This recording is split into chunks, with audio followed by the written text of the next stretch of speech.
ধারণা করে কথা বলা নিষেধ ইসলামে। ওয়া ইন্না যান্না লা ইউগনি মিনাল হাক্কি শাইআ।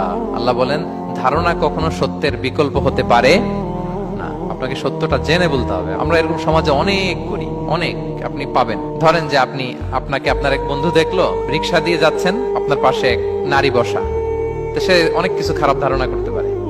এরকম হয় না সমাজে? এমন হতে পারে যে আপনি আপনার ছোট বোনকে নিয়ে বেরিয়েছেন, হতে পারে না? কিন্তু আপনি তো একটা ধারণা করে ফেললেন অন্য কিছু। বা আপনার ভাগ্নিকে নিয়ে বের হয়েছেন, আপনার আপন খালাকে নিয়ে বেরিয়েছেন কোনো কাজে, ডাক্তারের কাছে, কিছু একটা হতে পারে।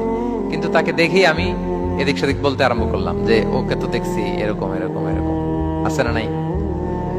আমাদের সমাজে আমি দেখেছি যে কারো যদি ঠোঁট কালো হয় তো মানুষ ধারণা করে নেয় লোকটা মনে হয় সিগারেট খায়।